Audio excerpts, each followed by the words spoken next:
Vamos ao segundo episódio da nossa Bookshelf Tour. Nesse episódio eu quero falar de dois grupos de livros que mudaram completamente a forma como eu vejo outras pessoas, seja pro bem ou seja pro mal, e também como eu vejo eu mesmo e como isso me influenciou a ser um libertário. Tem coisas a ver de como eu entrei em mágica, tem coisas a ver de como eu percebi que o marxismo tinha um monte de problemas antes mesmo assim, quer entender o que estava acontecendo, vamos lá.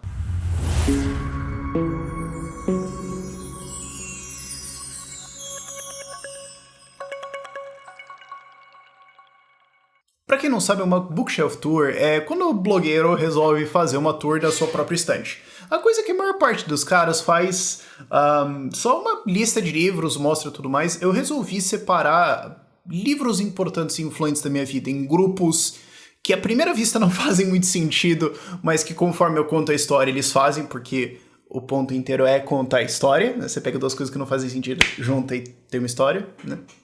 E a ideia é dar sugestões de leituras para vocês, dar insights, pode ser autores, pode ser livros, pode ser direções, e para vocês entenderem também algumas coisas de como eu vejo o libertarianismo, de como eu vejo esse meu trabalho aqui. Vamos lá. Isso aqui são dois grupos, como eu falei na abertura do vídeo, de livros que mudaram fundamentalmente como eu vejo as outras pessoas.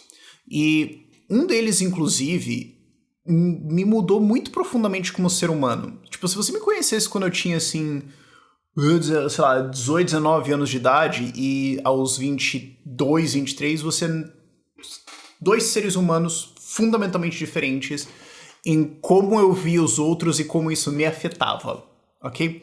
Vamos lá. O primeiro grupo de livros tem a ver com mágica, mentalismo. E o que é mentalismo? O mentalismo é uma classe de mágica, um grupo esquisito de mágica, que eu não estou fazendo um truque com uma coisa, eu estou fazendo um truque com você. Então é tipo eu adivinhar o que você está pensando, ou eu adivinhar o que você... ou eu prever as suas ações antes mesmo de você fazer elas. Ou eu colocar 4 pessoas para fazerem ações aleatórias, tipo embaralhar um baralho, e todas elas embaralham um baralho, de baralhos diferentes. E quando elas viram as cartas, todas elas embaralharam o baralho na mesma exata ordem. E eu não tô fazendo nada, você só tá olhando pra mim tipo, mas que capeta é esse endiabrado que tá... Esse tipo de coisa que eu aprendi a fazer como mágico. Porque a sua jornada em aprender esse tipo de coisa vai mudar a forma como você vê outras pessoas e você mesmo. Porque o que você vai aprender é o quão fácil é induzir pessoas a conclusões erradas via falar coisas que é mais ou menos o que elas já querem ouvir. Que é mais ou menos o que faz sentido ali, ou via selecionar grupos. E existe uma técnica de fazer isso, ok? E isso é uma coisa um pouco esquisita de eu falar, porque assim, o fato... Porque você pode pensar, não, Rafael, então você usa isso pra caralho. Não, justamente porque eu sei. Justamente porque eu sei como funciona, quando eu acidentalmente passo perto disso, eu me sinto fisicamente mal. Tipo, é um dos motivos, inclusive, porque eu parei de fazer mágica.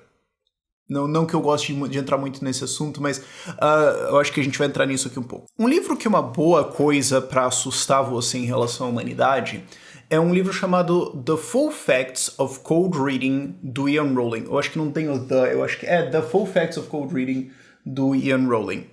O que é cold reading? Cold reading é leitura fria. É basicamente, como eles descrevem aqui, como conversar com uma pessoa, como se você conhecesse ela, a vida dela inteira, e como se você soubesse fatos da vida dela. Talvez vocês já tenham visto, e talvez vocês já tenham visto isso a sério, ou sendo apresentado como se fosse sério, o seguinte setting. Tem um médium, alguém que alega receber ou entrar em contato com espíritos ou outros planos ou alguma coisa assim. E eu não tô dizendo que religiões que fazem isso estão erradas. Existem religiões que fazem isso e eles têm as crenças deles e tudo mais. Eu tô dizendo quem mente que está fazendo isso com o intuito de explorar emocionalmente e financeiramente pessoas sem ter uma crença religiosa, sem nada. O cara só tá usando isso como... Ele é um golpista. Ok? Vamos separar as duas coisas aqui. tá? Se você, por exemplo, eu tenho espíritas na minha família, eles acreditam no que eles acreditam, eu não tô falando disso, eu tô falando de gente que tenta usar isso pra passar golpe. O cara é um médium e ele alega que ele entra em contato com outros espíritos e tudo mais, tem várias pessoas assistindo e tudo mais, e ele fala, eu tô recebendo um espírito de uma pessoa, ele morreu muito mais cedo do que ele deveria, em torno de 16 anos de idade, alguma coisa com... E aí alguém da plateia fala, Renata é a minha filha, eu vim aqui pra tentar falar com ela. Ele fala, sim, exatamente. E ele começa a falar coisas dela e dizendo que tá recebendo aquela pessoa e entrando em contato e tudo mais. Vocês entendem o que é isso? Isso é uma técnica. Existe uma técnica de como falar coisas genéricas e de como descrever coisas genéricas sobre pessoas ou como colocar duas informações contraditórias, mas que são a totalidade de uma pessoa. Então, tipo, tem como você falar tal pessoa era super extrovertida e depois falar tal pessoa era super introvertida e separar essas duas coisas dentro de um longo discurso de maneiras que você falou as duas. É impossível as duas estarem certas. Porém, a pessoa que está predisposta a acreditar que você está ali contatando ela vai esquecer a errada, porque ela vai pensar, pô, é difícil, sei lá, vai que ele falou alguma coisa, não sei o quê, e vai lembrar da certa. Especialmente se você não está se comprometendo que é aquela pessoa. Você está falando, eu tô recebendo uma pessoa assim e tal. Pessoas vão ter esse viés de confirmação, de lembrar daquilo que para elas parece certo, e as coisas que estão erradas, talvez elas pensem, não era bem isso, mas ela dá uma ajeitada na cabeça dela para ser mais ou menos o que ela gostaria que fosse. Não é bem aqui, mas é pertinho.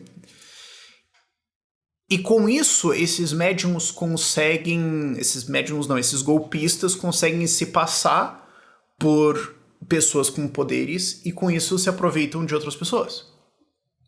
Esse livro te ensina como fazer isso. Esse livro te ensina quais são todas as técnicas diferentes de como você pode colocar informações contraditórias, de como você pode colocar coisas vagas, ferramentas de como você pode jogar iscas que a pessoa vai morder e te dar depois informação que você repete pra ela e ela acha que você adivinhou alguma coisa assim. Então, assim, quando você entende como fazer essa técnica, e eu não li só esse livro, eu li bastante coisa disso aqui. Você muda o seu entendimento sobre pessoas, porque o que você começa a entender, e quando você aplica isso com política, é o quão fácil é fazer esse tipo de coisa. E esse é o tipo de coisa que você começa a entrar num debate moral de eu deveria, ensinar isso aqui pra todo mundo pra nunca mais funcionar, ou eu deveria fingir que eu não vi nada porque vai que alguém descobre. Mas tá num livro publicado que você pode comprar na Amazon, você pode baixar o PDF, se você buscar, se tiver um Google Full um pouquinho melhor, tu acha o PDF de graça. E dá pra ir longe com isso. E você não precisa necessariamente saber as técnicas explicitamente. Pensa a probabilidade. Se você tiver 100 mil pessoas tentando ser políticas, e elas estão falando de maneiras aleatórias, elas estão tentando, canalhamente manipular as pessoas. Pensa 100 mil pessoas com um mau intuito na cabeça. Qual é a probabilidade, aliás, qual a porcentagem delas vai acidentalmente acertar esses métodos ao longo de 10 anos? 100 mil pessoas. Bota 100 mil pessoas tentando fazer isso e insistindo por um ano. Aí, sei lá, a metade pior desiste, a outra metade fica. E você vai fazendo esse processo, por 10 anos a metade pior desiste, a metade melhor fica, e eles vão tentando chutar qual é o método. Se você tem um número suficientemente grande de pessoas tentando fazer isso, você vai ter um número consideravelmente grande de pessoas que tá fazendo esse tipo de coisa e eles não entendem nem realmente o que eles estão fazendo explicitamente. Eles não têm a técnica clara na cabeça deles, mas eles sabem que eles são canalhas mentirosos e eles estão tentando usar isso para manipular pessoas. E quando você olha as técnicas, você olha, não é difícil. E quando você entende isso, a tua visão de mundo muda muito pra... Cara, isso explica muita maluquice ao longo da história humana. Isso explica muito sobre eleições. Isso explica muito sobre como pessoas acreditam em coisas malucas de política e ideologia e o quão fácil é que elas caiam nisso. E aí você dá um passinho pra frente e pensa, E será que eu não fiz isso? Você entende o quão assustador é esse tipo de coisa? Um outro livro que também é um pouco assustador nesse sentido é esse aqui. A Enciclopédia da Hipnose de Palco, do Ormond MacGill. É um livro pesadinho. Eu tinha alguns outros desse aqui também. Eu também tive algumas milhares de páginas de leitura dentro de hipnose, esse tipo de coisa, hipnose de palco. Que é basicamente concentrar pessoas. Como falar de uma forma que pula barreiras de resistência delas e que se aproveita de vulnerabilidades, de fato que ela quer já acreditar, o que ela está se disposta a se entregar numa coisa assim, numa experiência de uma coisa de hipnose e tudo mais, e como isso leva a uma experiência de concentração muito surreal. E as primeiras vezes que você consegue hipnotizar alguém, você fica tipo, eu consegui! Meu Deus do céu. Sabe aquele momento de, eu sou o vilão do filme? Porque quando você começa a aprender esse tipo de coisa e você conversa com outras pessoas que estão aprendendo esse tipo de coisa, você vê que todo mundo naquele negócio de... é assim que as pessoas vão pro lado mal da força. Tá! Elas chegam no ponto que eu cheguei e elas fazem uma escolha. Eu acho que isso é interessante de ler se você quer entrar esses dois livros, mas especialmente esse Full Facts of Cold Reading, para você aprender qual que é a estrutura de baboseira. Qual que é a estrutura de água, nada, falado de uma maneira técnica e toda floreada, de uma maneira que convence as pessoas. Porque eu sabia isso, bem, eu estava estudando isso muito profundamente, justamente quando eu estava em psicologia. E em psicologia na Universidade Federal do Paraná você tinha 17 cadeiras de socialismo.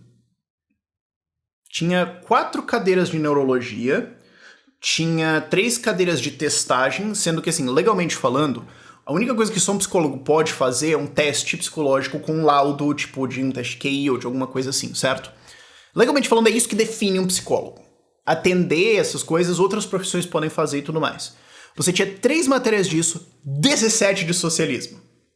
E eu lembro que eu tava vendo as introdutórias e eu tava tipo, isso é exatamente a mesma estrutura de baboseira que eu estudei aqui. Eu não sei por que exatamente vocês estão errados ainda nessa altura. Eu ainda não entendi o que aconteceu aqui. Mas as estruturas de argumentação e o jeito que vocês estão falando, e o jeito que vocês estão organizando isso aqui, que eu tô vendo nos textos de base e tudo mais, e do jeito que eu tô vendo os professores falando, e do jeito que eu tô vendo os militantes falando, é idêntico à estrutura formal de baboseira que eu estudei ali. Interessante. Foi isso que primeiro me ligou um alarme muito sério na cabeça, porque assim... Até então, eu tinha estudado exatas porque eu queria fazer engenharia, e daí eu fiz 6 meses de engenharia e percebi que eu não queria estar a 10 metros de distância daquilo no mínimo. E daí eu resolvi fazer mágica, então eu não entendia política, tinha a menor ideia do que estava acontecendo e tudo mais. Aí eles vieram e deram socialismo na minha cara, eu olhei e falei, cara, eu sou treinado na arte da baboseira e eu estou reconhecendo um colega de profissão aqui. O que tá acontecendo? E isso foi muito ampliado por outras coisas, por exemplo, tem vários livros de mentalismo que eles são legais. Um clássico de mentalismo é o Prisma, do Max Maven, que é um cara... Opa! Caiu. Também. Que é o Prisma, do Max Maven, que é um dos caras super base de mentalismo. O livro tá inteiro, tá? Só caiu num... Tá tudo bem. E tem uns livros mais avançados que eles são meio que mas não... Mas 2 que eu gostava bastante, que é o Divine, do Colin MacLeod, e também um tesourinho, que é o Apple Sauce. Esse livro aqui, eu preciso depois procurar quanto que ele tá falando agora, não sei, só de curiosidade.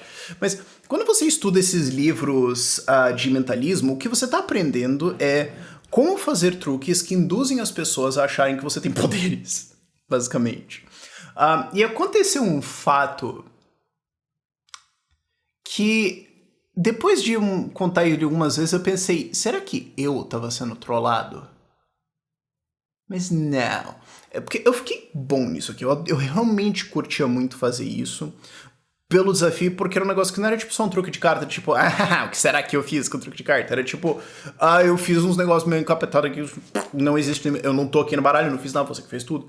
Então, isso levava pessoas pra uma experiência pessoal e emocional muito diferente, era muito do caralho fazer esse tipo de coisa. E uma coisa aconteceu que uma vez eu tava fazendo mágica, eu trabalhava na Outback na época, eu fui contratado pra fazer mágica na fila, pro pessoal não desistir e ir embora, basicamente. Entreter o pessoal esfomeado. E parte do jogo era, tipo, eu tô fazendo mágica pra galera, ganhando aqui e tudo mais, mas eu também tô tentando, tipo, divulgar o que eu tô fazendo aqui e passar cartão, porque vai que as pessoas me contratam pra evento corporativo, casamento, esse tipo de coisa, certo? E daí você desenvolvia um certo olhar. E aí uma vez eu vi 3 caras de branco, eu falei, aqui é do lado no hospital, mano, deve ser uns médicos. Vou fazer mágica pros caras lá, vou impressionar os caras, eles vão lembrar, médico é rico, um dia eles vão me chamar pra alguma coisa, sei lá. Aí eu fui e eu soltei os cachorros um pouco mais naquela mesa, eu lembro. E eu fiz uns truques meio... E eles estavam muito sérios. E tava esquisito, porque assim, geralmente as pessoas estavam, tipo, gritando, ou surtando, ou jogando testes malucas, ou alguma coisa assim. E eles estavam muito sérios. E eu tava pensando, tá uma merda. Apenas tá uma merda. E aí eu terminei, eles falaram, não, beleza, Rafa, você pode voltar aqui daqui uns 10 minutos? Eu falei, tá. Vocês não podem me demitir mesmo, né? Voltei uns 10 minutos depois, eles falam, cara, então é o seguinte, você provavelmente não reparou pelas nossas roupas, mas nós estamos todos de branco porque a gente veio de um terreiro, né? Nós 3 somos... eu não lembro qual era o termo técnico. Eu quero dizer pai de santo, mas eu não sei se esse é o termo técnico. Mas nós somos cara foda lá. E a gente entende que teve umas coisas que você fez aqui que são truques. Mas teve uns negócios aqui que você fez que são de verdade.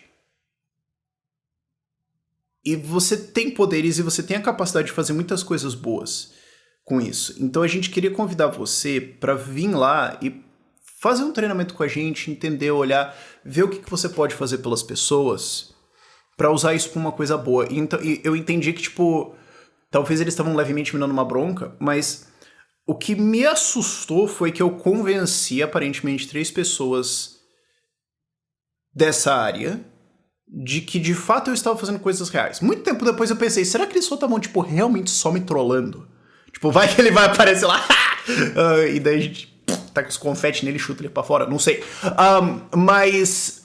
eu lembro que isso foi um dos eventos que me ensinou o quanto que pessoas podem ser enganadas. E, de novo, eu não tô tentando desrespeitar a religião deles. Eu estou dizendo que eu sei por fato que eu tava em falcatrua. E eu convenci os caras. Então, imagina se eu não tivesse. E isso me levou a ter uma visão muito de, assim, pessoas se enganam muito profundamente sobre coisas que deveriam ser óbvias. Especialmente quando você tem pessoas que estudam a arte de ser mau caráter e manipulador e a extensão completa do que elas podem fazer com isso. Estudar mentalismo é estudar truques que, em vários casos, foram usados por pessoas fazendo golpes. No vídeo passado eu falei sobre o Darren Brown, e tem uma das performances dele em que ele faz o ato do oráculo, em que ele basicamente responde perguntas que as pessoas colocaram em envelopes. Então tem um envelope opaco, a pessoa coloca uma pergunta lá dentro, tudo mais, fecha, e ele pega o envelope e, sem ver, ele divina a pergunta lá dentro e responde ela. E ele faz num ato, em parte, piada, e depois ele vai ficando mais sério, mas ele fala, gente, isso aqui era feito por golpistas há mais de 100 anos atrás, pra fraudar pessoas, pegar o dinheiro delas e manipular as emoções delas e tudo mais. Então, assim, eu tô fazendo isso como um entretenimento, mas se vocês verem isso sendo feito por alguém, questionem muito seriamente o que tá acontecendo, tá? Agora, adiciona isso com o vídeo anterior que eu tô falando sobre, tipo, os questionadores, e isso me levou, ao longo dos anos de entender isso tudo, a ser muito cético com as coisas de, assim, só porque muita gente acredita em alguma coisa não quer dizer nada. Só porque muita gente acredita em alguma coisa muito enfaticamente, muito emocionalmente, isso não quer dizer nada. É muito possível pessoas serem manipuladas a níveis muito extremos como vítimas, né, por poucas pessoas canalhas, e existem também os casos onde você tem alguém, e é muito curioso isso, alguém que ele acredita em alguma coisa e ele usa outras técnicas que ele sabe que são fraudes para ampliar o que ele acha que é uma mensagem boa.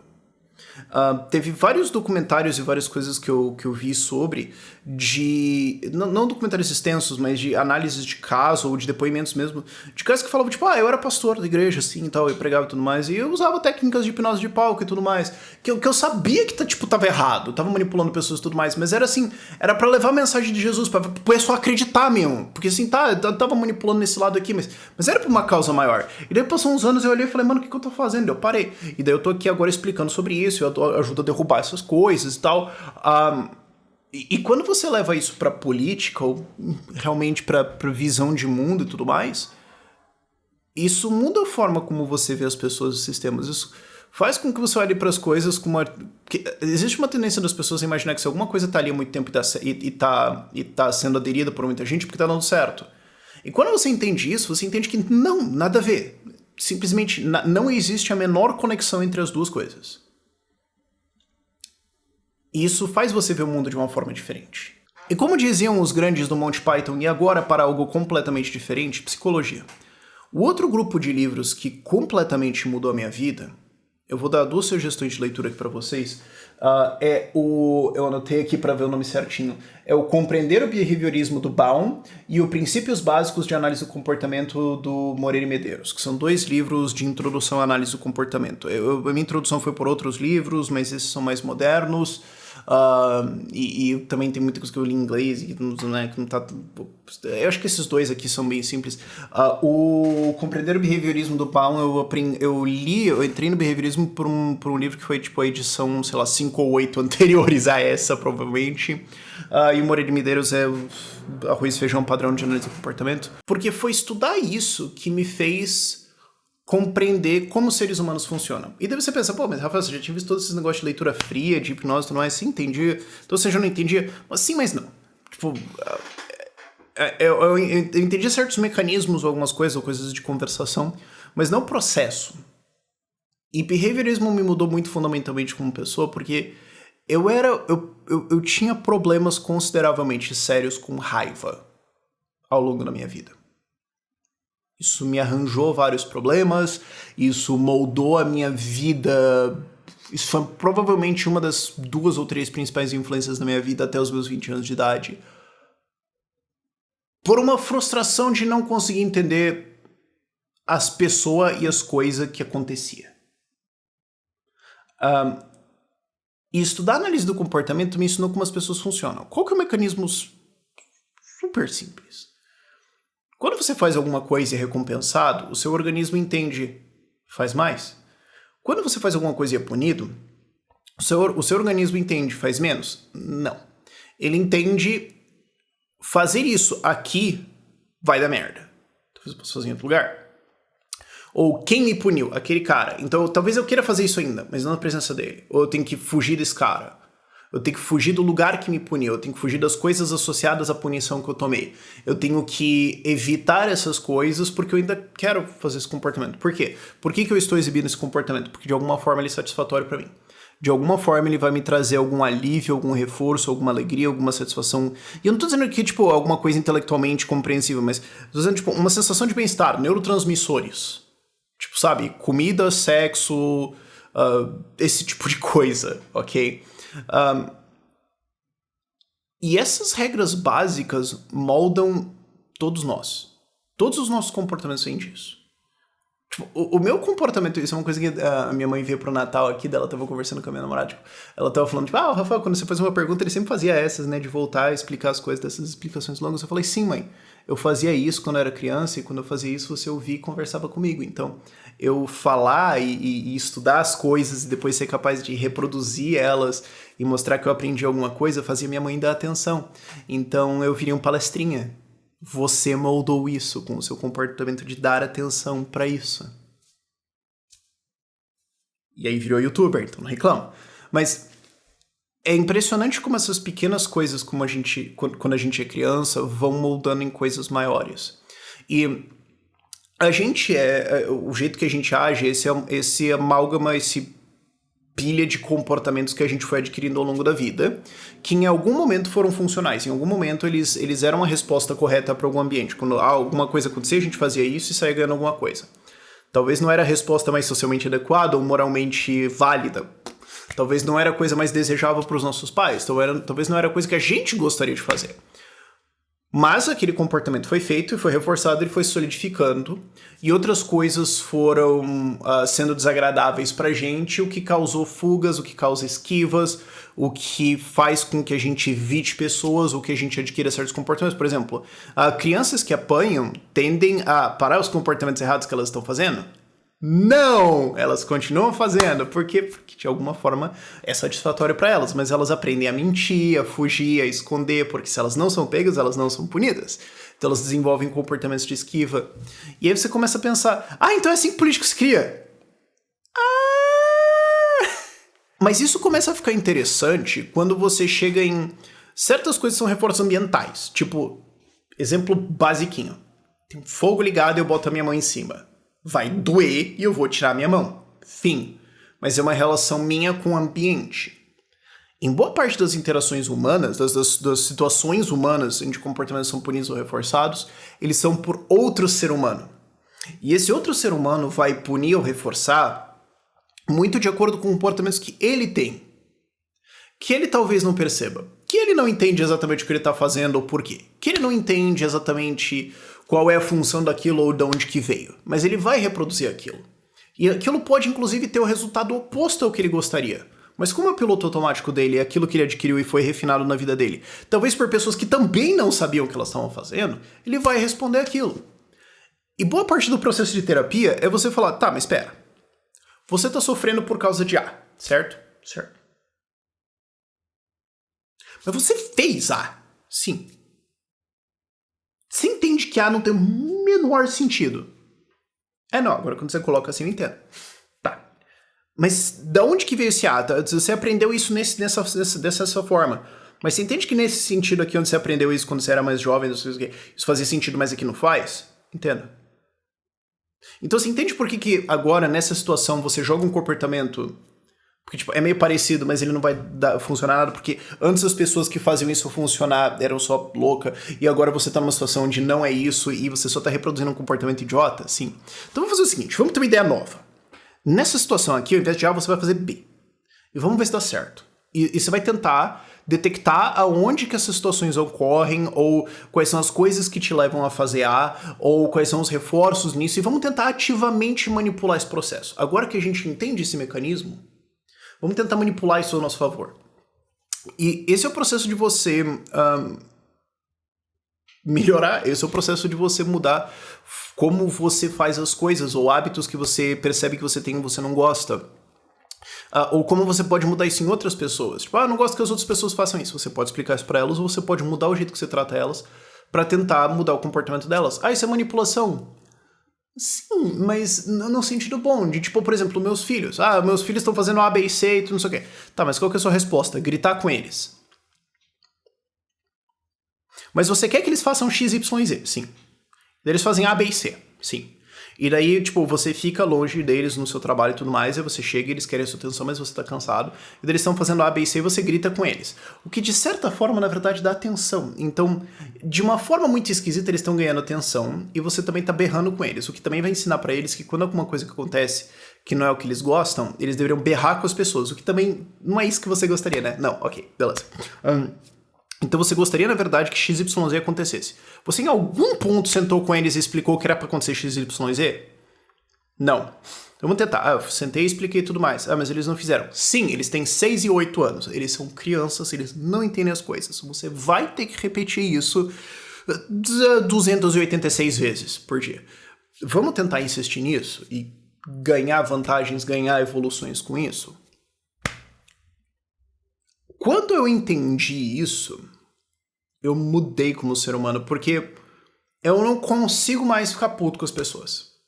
A quase totalidade das coisas que você faz e que eu faço, e que todo mundo faz, foram adquiridas porque a gente reproduziu coisas que a gente só copiou porque não sabia o que fazer, ou porque a gente foi refinado num comportamento por outras pessoas que provavelmente não sabiam o que elas estavam fazendo, o que gerou uma certa aleatoriedade que acabou sendo eu e você.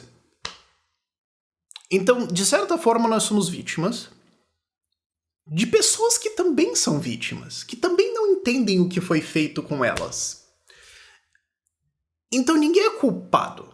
Note, eu não tô indo pra coisa maluca de esquerda de que todo bandido é inocente e eles são todos vítimas e anjos da sociedade. Não. Vagabundo tem que se fuder e acabou. Criminoso e tudo mais, outra coisa. Eu tô falando de gente assim, mas essa pessoa ela não sabe conversar e dela é meio inconveniente. Cara, talvez a mãe dele criou ele errado, mas ela fez assim porque, sei lá, o pai dela era bêbado e a mãe dela era depressiva e não cuidava dela direito, então ela também não aprendeu. E o pai dela era assim porque não sei o que, a avó dela era assim, e daí deu nesse troço aqui, tá? E aí, o que a gente vai fazer com esse cara? Então eu não conseguia mais ficar puto com o cara. Ou puto com as pessoas. Eu ficava tipo, eu entendo como todo esse processo aconteceu em boa parte por boa fé das pessoas que não sabiam o que fazer de melhor, e deu nisso. Não é culpa de ninguém. E agora eu sei como essas pessoas funcionam e como a gente pode, quem sabe, mudar isso, ou como eu posso mudar isso sobre mim. Cara, aprender isso ao longo de, 1 ano ou 2 me mudou muito fundamentalmente como ser humano. Porque, assim, por exemplo, quando alguém vem e faz alguma coisa idiota, ou tipo, estamos na internet, alguém vem e é tóxico pra caralho, xinga, mente, bababá, eu olho e falo... De alguma forma na tua cabeça, ou você acha que isso aqui tá certo, ou você quer fazer uma coisa boa, mas você não sabe como. Porque teus pais foram uns bosta. E porque os pais deles foram uns bosta também. E eles não te deram o ferramentário pra você não ser um merda. E você tá aqui sendo um merda. Que coisa. Eu tô afim de tentar mudar isso aqui, influenciar isso, ou eu não tô afim? Eu não tô afim. Se eu não tô afim, fora. Eu tô em paz, você tá em paz. Quer dizer, você não tá em paz, mas eu não me importo. Agora, se eu olho e falo, cara, vamos tentar mudar isso? Tá bom, como é que eu posso tentar mudar isso aqui? Completamente zen das ideias. Não... Porque eu não vejo isso como uma coisa de mau caráter da pessoa. O que não quer dizer que não existem pessoas mau caráter, existem. Eu estou dizendo que a maior parte das pessoas só tá realmente muito confusa sobre como ser um ser humano, porque não ensinaram pra elas. E quando você entra muito mais profundo em análise de comportamento, você vê os estudos com muito mais dados, com muito mais variedade, muito mais as consequências de que acontece com crianças quando você, por exemplo, bate nelas, você começa a entender por que as pessoas são do jeito que elas são. Isso é muito libertador. E por último, foi essa coisa de análise do comportamento que também me levou a ser um libertário, porque se você entendeu a lógica aqui basiquinho, você basicamente está pensando assim, cara, é tipo livre mercado. Você acerta que os outros querem lucro, você erra, prejuízo, mas você pode tomar prejuízo, mas não é porque você é uma pessoa ruim, você só não fez o que os outros queriam, e você pode acertar alguma coisa acidentalmente ter lucro, mas se você não entendeu isso, depois você pode se ferrar depois, você tem que entender o que está acontecendo e tudo mais, e isso é raro e... Agora aplica isso para a sociedade. Porque isso é uma coisa que o pessoal de análise de comportamento ficava se batendo pra caralho, de tipo, como é que a gente aplica isso em sociedade? Porque eu tô falando aqui de relações pais e filhos, ou terapia, ou casais, ou alguma coisa assim. Mas eu tinha um professor muito bom na Federal, que eu queria ter tido muito mais aula com ele. Eu queria ter tido muito mais tempo com ele, mas acabou não acontecendo. Que ele estudava isso no nível sociedade. Tipo, tá, a gente sabe essas interações básicas de análise de comportamento. E sociedade? E o meu ponto é que quando você entende isso, você chega em libertarianismo meio... Porque o que é o Estado? O Estado é uma organização que permite pessoas punirem coisas que elas não gostam, embora sejam comportamentos funcionais, ou permite que elas recompensem comportamento destrutivo ou parasitário ou inútil, sendo que quando você tem relações livres entre as pessoas, isso é melhor. E o Estado só pune, tipo, ele não ensina porra nenhuma, porque o Estado ele não pode recompensar... Tipo, imagina se o Estado quer que você dirija no limite da velocidade, dirija bem. Então você vai ganhar dinheiro, você vai começar a andar bem na rua pra ganhar dinheiro. Você vai ser idiota, isso não funciona. Então ele só pode punir você e tudo mais. E quando que ele recompensa alguém? Na verdade, quando tipo, ele pega teu dinheiro e dá pra outra pessoa. Mas toda recompensa que o Estado dá, ele tem que dar uma punição maior do outro lado, porque a pessoa que recebeu essa recompensa não vai dar tanto valor quanto a pessoa que tomou a punição. Então basicamente psicologia conclui que tipo, não é pra ter um Estado. Tá aí uma tese de doutorado pra alguém que tiver um tempo livre aí. Eu não vou fazer isso, mas fica a ideia aí. Mas é legal você ir extrapolando isso de coisas diferentes. Eu acho que isso é uma das coisas que... Essas duas coisas que completam, digamos assim, a minha visão de libertarianismo. Porque ela não vem só de filosofia ou de economia. Vem também, eu acho que para a maior parte das pessoas vem disso. Mas a minha experiência com o mágico também concorda com isso. A minha experiência em estudar psicologia também concorda com isso. E você imaginaria que uma teoria certa, quando você busca de vários pontos diferentes, tem que dar na mesma coisa. Então quando você vê tantas coisas diferentes apontando para o mesmo lado, é interessante. Essas foram leituras que me influenciaram muito pesadamente. Eu sei que eu falei de relativamente poucos livros aqui, mas eu acho que só esses dois de psicologia já vale aí uma mudança de vida inteira só nesses daí, o que você pode fazer com isso. E eu acho que também, se você quiser ver essas coisas de mentalismo, só o Full Facts of Code Reading, você lê aquilo, entender aquilo e depois ver socialista falando, ver estatista falando, cara, é igualzinho, bicho. Demora muito tempo pra você ensinar isso pras pessoas e tudo mais, mas se todo mundo soubesse isso, vocês iam ver discurso de político de uma forma completamente diferente. Por esse vídeo é isso. Tchau, tchau.